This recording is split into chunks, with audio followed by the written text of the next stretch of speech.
በወርቅ ዘረፋ፣ በሰው ንግድ፣ ኬላ ወጥሮ መዝረፍ፣ በመሬት ወረራ ወዘተ ላይ የተሰማሩ ዋና ዋና የታጣቂና የፖለቲካ አመራሮች እንዳሉና ይህም የሰላም ጠንቅ እንደሆነ በግልጽ ወጥተው ደፍረው የተናገሩበት ወቅት አለ።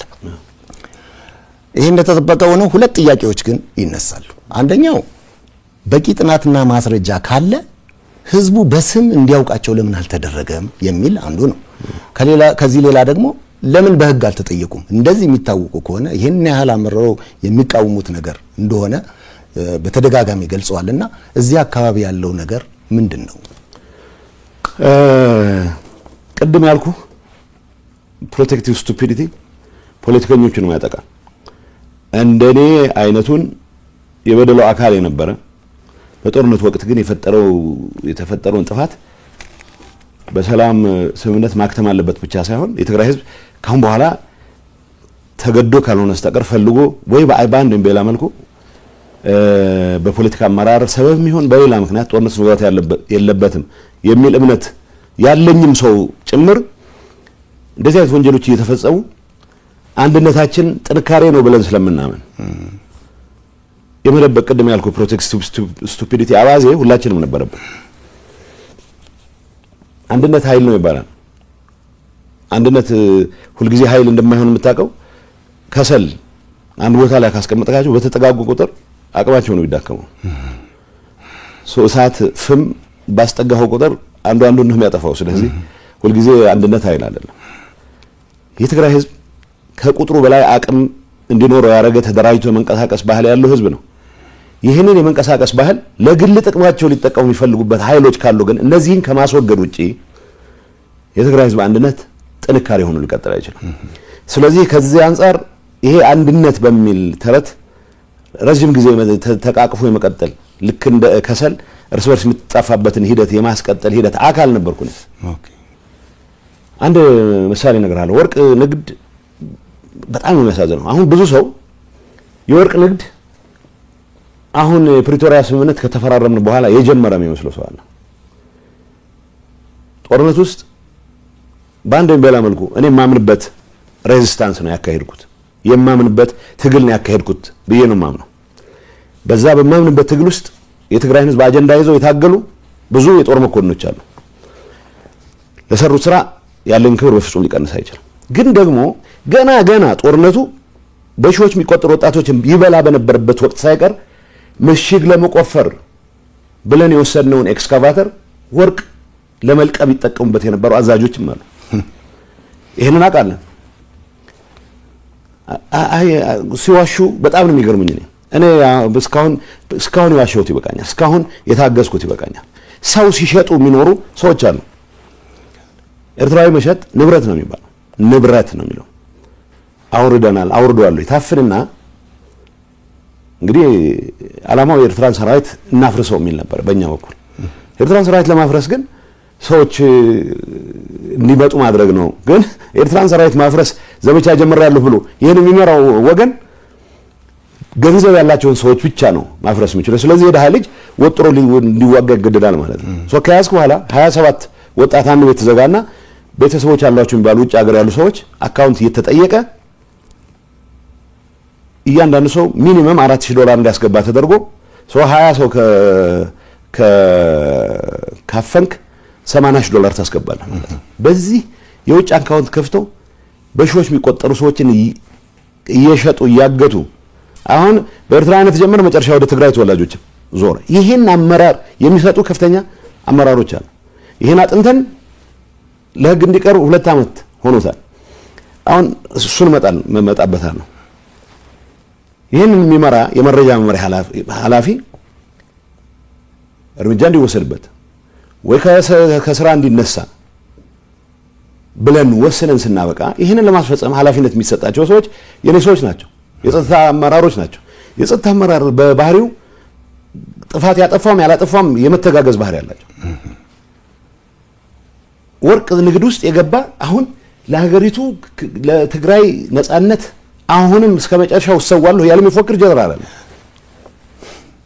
ወርቅ ንግድ ነው ያለው ነው መባል ያለበት። እነ ምግበ የሰሩት ጀግንነት የወጣት መስዋዕትነት መሰረት ተደርጎ የመጣ ጀግንነት ነው። እነዛን ወጣቶች ለስደት በሚዳርግ ደረጃ ወደ ተራ የወርቅ ንግድ ገብተው ሲያበቁ የስርቆት ተግባራቸውን የትግራይ ግዛት አንድነት የማረጋገጥ አርገው ሲሉት እንደገና ሌላ መስዋዕትነት ይህን ወጣት ይዳርጉ ሲንቀሳቀሱ ማየት እና ኃይለ ሥላሴ የተዘረፈ ብር ነው የምነግርህ። ብር ከመንግስት ካዝና የወጣ ብር በመቶ ሚሊዮን የሚቆጠር ብር የዘረፉ ሰዎች አሁን በትግራይ ህዝብ አንድነት ስም የትግራይን ወጣት ከኤርትራም ጋር አብሬ ለማገዶነት ዳርገዋለሁ ብሎ ሲፎክር በጀግንነት ስም ነው። እነዚህ ሰዎች እንግዲህ እንዳልኩ ነው ከልባቸው ህዝባቸውን ማገልገል የሚፈልጉ መኮንኖች አሉ፣ ከልባቸው ሰላም የሚፈልጉ። ስለዚህ እነ ምግበና ኃይለ ሥላሴ በወንጀል ተነክረው ድንገት የሆነ ሰላም ከተፈጠረ አደጋ ውስጥ እንገባለሁ ተጠያቂ ሆናለሁ ብለው የሚያስቡ ሰዎች ግርግር በፍጹም እንዲያልፍ አይፈልጉም። ሶይኗል በቃ ወደዛም ቢሆን እንሄዳለን ይላል፣ ዝግጅት ይደረጋል ይላል። የትግራይ ህዝብ ሌላ ጦርነት ልትማግደው ባይዘው በአሁኑ ሰዓት ምን መሰለህ እየታሰበ ያለው እዚህ ፌደራል መንግስት የወደብ አጀንዳ ወዘተ ውስጥ የሚባለው ድንገት ውጊያ ይገጥመናል በሚል ስጋት ውጊያው ትግራይ ውስጥ እንዲሆን ለማድረግ የሚያስችል ስትራቴጂ ነው ተቀይሶ እየተንቀሳቀሰ ነው። የትግራይ ወጣት ኢምፖዝ ከተደረገበት ፌደራል መንግስቱ ትግራይ ውስጥ ተቀርቅሮ ይዳከማል። ስለዚህ በትግራይ ወጣት መስዋዕትነት እንድናለን የሚል አሳሰብ የወለደው ነው። ሰላም መፈጠር መቻል አለበት። በኢትዮጵያም በኤርትራ መካከል ጦርነት መፈጠር የለበትም። የኔ እምነት ነው። የኤርትራ ህዝብ ለአደጋ መዳረግ የለበትም። የኔ እምነት ነው። ግን መምረጥ ካለብኝ የትግራይ ህዝብ ድጋሚ የጦር አውድማ የሚሆንበት ሁኔታ ግን እስከ መጨረሻው ድረስ እንዳይሆን እታገላለሁ። ይሄን ለማድረግ በምናደርገው ትግል እንቅፋት የሆኑት ወርቅ ንግድ ላይ የተሰማሩት ዘራፊዎች ናቸው። ግንባር አዛዥ ነኝ ይላሉ፣ የሆነ ነገር ያወራል፣ ወርቅ ሲዘርፍ ነው የሚሉ 2014 ነው የምነግርህ። 2014 ወጣቶች በየግንባሩ በሚተናነቁበት ሰዓት እኔ ሲምፕል ምሳሌ ልንገርህ። ዳባት ደባርቅ አካባቢ ሊማሊሞ ውጊያ ይመራ የነበረ ሰው ሩቅ ርቀት ሆኖ ውጊያ ይመራ የነበረ ሰው አት ዘ ሴም ታይም በኤክስካቫተርስ ወርቅ የቆፈረ ይሸጥ ነበር። ይሄ ኔትወርክ ነው። ይሄ ፖለቲከኛውም አለበት። ታጣቂው ብቻ ታጣቂ አመራር ጥቂቶች እኮ ናቸው እነዚህ ዘርፋ ውስጥ የገቡት። ልንገርህ ኮምቦልቻ ኢሹ አካውንት ነበረ። እኔ አሁን በዛን ሰዓት በእኛ ውሳኔ ነው ትክክል ነው ውሳኔው ብዬ ነው ማምነው። ገንዘብ ያስፈልገናል፣ ጦርነት እያደረግን ነው፣ ገንዘብ ያስፈልገናል ተብሎ ባንኮች ውስጥ የነበሩ የግል ባንኮች አንንካ፣ የመንግስት ግን መውሰድ አለብን የሚል ፖለቲካሊ ወሰንን። እሺ እኔ እንደማውቀው 4 ቢሊዮን ነው ኢሹ አካውንት ላይ ነበር። ይሄን ማረጋገጥ ይችላል ብሔራዊ ባንክ። ምክንያቱም የመጣልኝ ወረቀት አለ የጊዜው አስተዳደር ፕሬዝዳንት ኮንኩ በኋላ ምን እንደተፈጠረ ባንኮች ውስጥ ግለጹልን የሚል ኢሹ አካውንት ያለውን ገንዘብ እንዲሰበስቡ ከተመደቡት ሰዎች መሃል አንደኛው የግንባር አዛዥ የሚባለው ኃይለ ሥላሴ በመቶ ሚሊዮን የሚቆጠር ገንዘብ ነው የወሰደው። ኢንፋክት 1 ቢሊዮን አካባቢ ነው የወሰደው። እሱ ስር ተፍተፍ የሚሉ የእሱ አገልጋዮች የሆኑ የተወሰነ ድርሻቸውን ይወስዳሉ። አብዛኛው ሰው ከትግሉ ለትግራይ ህዝብ ህልውና ካለው ጥቅም አንጻር ብቻ ነው የተሳተፈው። ገንዘብ ያገኝበታል ብሎ የተሳተፈ የለም። ሰው እነዚህ ሁሉንም አይደለም በአንድ ላይ መጣ። በዛ ውስጥ ይሄንን ያስተባበረ የነበረ ሰሞኑን በቁጥጥር ስር እንደዋለ ሰምቻለሁ። ከውጭ ላይ ነበርኩት ሰምቻለሁ።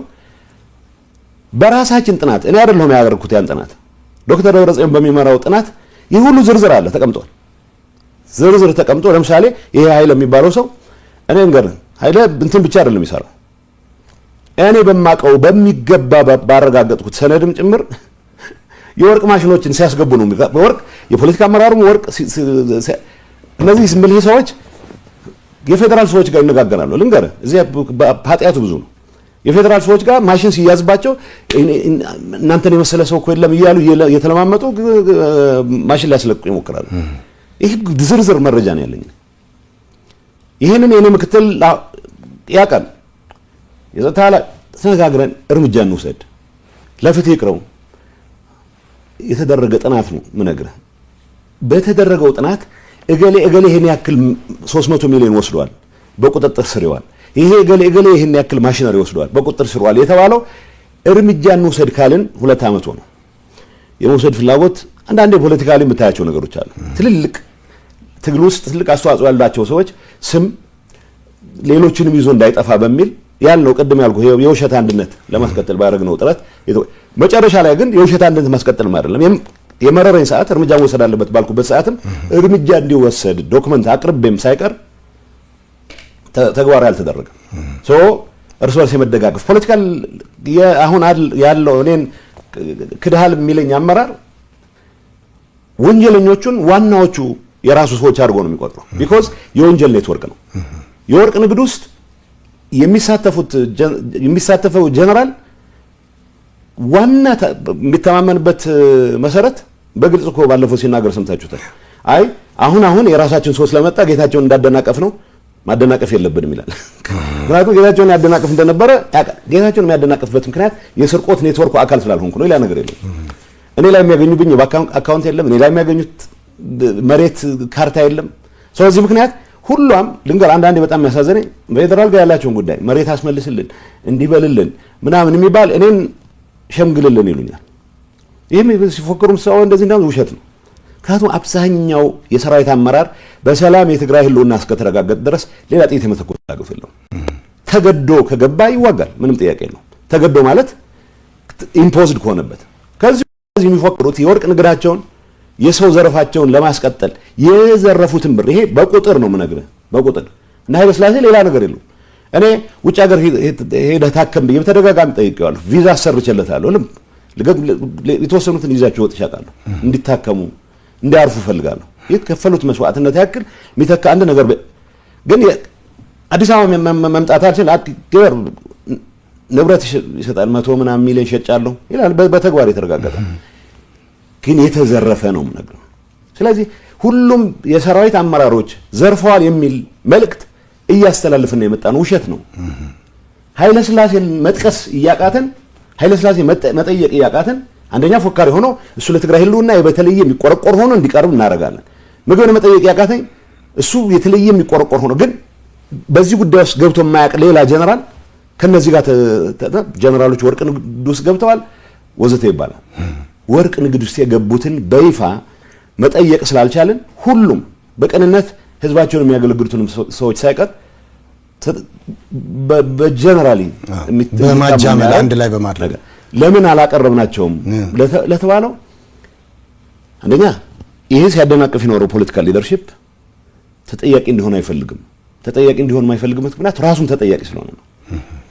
የወንጀል ኢንተርፕራይዝ ነው ይሄ። ከትግራይ ህዝብ ህልውና ጋር የሚያገናኝ ምንም ነገር የለውም። እንዳልኩ ነው። አሁን ጌታቸው ከስልጣን አስወግደነዋል። ስለዚህ የፌደራል መንግስቱም በቃ ወደ ሌላ ነገር መግባት ስለማይችል ከኤርትራም ጋር ያለ ግንኙነት ተጠቅመህ የወርቅ ንግድ የማጣጣፍ ኮንትሮባንድ የማጣጣፍ ነው ዋናው አሁን ፍላጎት ያለው ፖለቲካል ሊደርሺፕም እነዚህ የምትላቸው ጥቂት ሰዎችም ቢሆን ግን እንትናቸው ተረታቸው ምንድነው? ለትግራይ ህዝብ ህልውና አንዴ ምዕራብ እናስመልሳለን፣ አንዴ ደቡብ እናስመልሳለን። ማፈሪያ ነው። የራስህ ህዝብ ጋር ተዋግተህ አይደለም ታስመልሰው። ሰው በሰላም የሚያልቅበት ነገር ሁሉ ማሟጠጥ መቻል አለብን ብለን ነው የግል ጥቅሙን መሸፈኛ ብርድ ልብስ መሸፈኛ። ስለዚህ በወንጀል የሚጠየቅ ሰው አንዳንድ ይገርመኛል። መስዋዕትነት ምናምን ይሆናል። ውሸታቸው ነው። መስዋዕትነት ፍላጎት የላቸው እነሱ መስዋዕት አይፈልጉ። በወጣት መስዋዕትነት ነው የሆነ ትርፍ ማትረፍ ይፈልጉት። በመሰረቱ እንዲጠየቁ ብለን ጽሁፍ ጥናት ተደርጎ ተረጋግጦ እኔ መጨረሻ ፕሮባብሊ ከ6 ወር በፊት ለፍትህ ቢሮና ለፖሊስ የተወሰኑት ዶክመንት ለጸረ ሙስና እንዲገቡ አድርጌያለሁ። በተግባር ይጠይቃሉ ሌላ ጉዳይ ነው። ለምሳሌ በዚህ ጉዳይ ላይ ከፍተኛ ተሳትፎ የነበረው ሰዎች ዝውውር ላይ መያዝ አለበት ብለን እናስበው የነበረ ሰው ወደ ውጭ ሀገር ወጥቷል። ሌሎች አሉ። አሁንም በቃ ንግዱ ተጧጥፎ እንዲቀጥል ቅድም እንዳልኩ ነው። ኤርትራ ሰራዊት ማፍረስ አይቻልም በዚህ ምክንያቱም ገንዘብ ያለው ሰው ብቻ ነው ሊወጣ የሚችለው ማለት ነው። ወጣቶች መዋጋት የማይፈልጉ ግን ደግሞ ታፍነው ገንዘብ አውርዱ እንዳይባሉ ስቃይ ውስጥ እንዲቀጥሉ የተደረጉ ዓላማው እሱ ነው የነበረው። ኤርትራን ሰራዊት እናፈርሳለን በሚለው ግን በሺዎች የሚቆጠሩ ሰዎች ሊትራሊ ተሸጠዋል ነገር። ይሄ የትግራይ ተወላጆችን ይጨምራል። ሀብት አለው የሚባል ሰው የትግራይ ተወላጆችን አንዳንዴ የሚያደርጉት ምንድነው ገንዘብ የሚቀበሉት ሳይበቃ የትራንስፖርት ሳይቀር ራሳቸው አውቶቡሶች ተከራይተው የትራንስፖርት ከእያንዳንዱ ሰው 10 ሺህ መቀበል የት አካውንት መተፋፈር የለም። እገሌ የሚባል አካውንት ውስጥ ይገባል። አዲስ አበባ ውስጥ ያለ አካውንት ሊሆን ይችላል፣ ካናዳ ውስጥ ያለ አካውንት ሊሆን ይችላል። ይህን ሁሉ በዝርዝር በምናውቀው ሁኔታ ነው ምንም አይነት ነገር ልንወስድ ያልቻልነው። ስለዚህ ለምን አንወስድም? እንግዲህ አንድ ሰው ዱላ ይዞ የሆነ ነገር ማድረግ አይችልም። ይህንን ማስፈጸም ኃላፊነት ያለባቸው ሰዎች አሉ። እነሱ እርስ በርስ አንዱ አንዱን እየተከላከለ የሚቀጥልበት ቅድም እንዳልኩ ነው ማዝ ነው ትልቅ መስዋዕትነት መክፈል ብቻ ሳይሆን ህዝባቸው ነው አሁንም ምንም 5 ሳንቲም 74 ሳንቲም ሳያገኙ ያገለግሉ ያሉ ሰዎች ሳይቀር እንደ ጥፋተኞች እንደ ከዳተኞች የሚቆጠሩበት ኢንቫይሮንመንት ከመፍጠር ጋር ተያዘ እኔ ጥፋት ፈጽሜያለሁ እላለሁ። ኃይለ ሥላሴ ነው የሰረቀው ብዬ መናገር ስችል ጠቅላላ የሰራዊት አመራር ተጠርጣሪ የሚሆንበት ሁኔታ ከመፍጠር አንፃር ምግበ ነው የሰረቀው ማለት ተወለን ይሄን ያደርገው ማለት ስንችል ይሄን ባለማለታችን ምክንያት ሁሉም የትግራይ የጦር የጸጥታ አመራር ተጠርጣሪ የሚሆንበትን ኢንቫይሮንመንት ከመፍጠር የራሴ አስተዋጽኦ አድርጌያለሁ እላለሁ። ግን ደግሞ የኔ አቅም ሊሚትድ ነች። እንደ አመራር ይሄ ተፈጽሟል፣ ይሄ እርምጃ ወሰዱ ብለህ ትእዛዝ ትሰጣለህ። እንደተባለው ዱላ ይዤ ገሌን ብዬ መቼስ አርጩሜ ይዤ እንትን የምልበት ሁኔታ አለ። ስለዚህ መዋቅሩ ፖለቲካ አመራሩ የሚባለው አሁን ስልጣን ጠቅልዬ ይዣለሁ ብሎ የሚያስበው አመራር ይህንን የክራይም ኔትወርክ ማስቀጠል ነው የሚፈልገው። አሁን ከገሌ ጋር አብረን ከፋኖ ጋር አብሬ ከገሌ ጋር አብሬ የሚል ፉከራዎች ትሰማለህ። ያችን የክራይም ኔትወርክ የማስቀጠል ፍላጎት እንጂ የፋኖ አጀንዳ ከትግራይ ህዝብ አጀንዳ ጋር ምን ያክል ይገናኛል ብሎ ተንትኖ አይደለም፣ ውሸት ነው። እውነት ለመናገር የኤርትራ መንግስትና ፋኖ ከፌደራል መንግስቱ ጋር ግጭት ውስጥ የገቡት ትግራይ ላይ የተጀመረው ጦርነት በፕሪቶሪያ ምክንያት ጋብ ስላለ ነው። የተጀመረውን ዘመቻ ማጠናቀቅ አልቻልንም የሚል ነው። ይሄ በይፋ የተነገረ ነው። ይሄ ምን ፕሬዝዳንት ኢሳያስ እኮ ተሆሊፍና ማለት ይሄ ሰው ያደናቀፈን ዘመቻችንን እስከ መጨረሻው መቀለ ተገብቶ የትግራይ ህዝብ ወደ ሁሉም ዓለማት ተበትኑ የሚሞተው ሞቶ ትግራይ የሚባል ኤንቲቲ የሚጠፋበት ሁኔታ አጀንዳ ይዞ የመጣ ኃይል አሁን ከዚህ ኃይል ጋር አትሊስት መሰረታዊ የሆነ ፓክት ፈጥረህ የትግራይ ጥቅም ማረጋገጥ ማዕከል አድርገህ መንቀሳቀስ ያለብህ።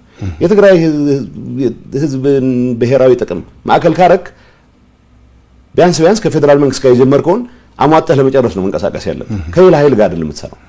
ቢያንስ የሚታወቅ ስምምነት አለ ከፌደራል መንግስት ጋር ኢትዮጵያ ካልነህ ግን ደግሞ ዓለም የሚያውቀው ስምምነት ፈጽመሃል።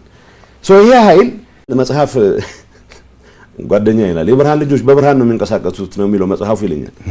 በጨለማ መንቀሳቀስ የሚፈልግ ኃይል ብርሃን ከበራ በጣም ይጨንቀዋል። ሰላም ለእንደዚህ አይነት ሰዎች ለእንደዚህ አይነት ክሪሚናል ኢንተርፕራይዝ አደጋ ነው የሚሆነው፣ የማጋለጫ ብርሃን ነው። ስለዚህ ግርግር በአንድ ወይም በሌላ መንገድ ከመፍጠር ውጪ ሌላ ስራ አለን ብሎ ማያምን ጥቂት ሰዎች እንደፈለጉ የሚዘውሩት ግን አብዛኛው ቅን ኃይል ሆስቴጅ የሆነበት ሁኔታ ነው ያለው። ፖለቲካ አመራር ውስጥ ሁሉም አይደለም፣ ጥቂት ሰዎች ናቸው ይሄን የወንጀል ኔትወርክ እስከ መጨረሻው ማስቀጠል ይፈልጉት። በቃ ሀገሩ ነፃ ወጥቷል ተብሎ የወርቅ ማሽን እያስገቡ ነው።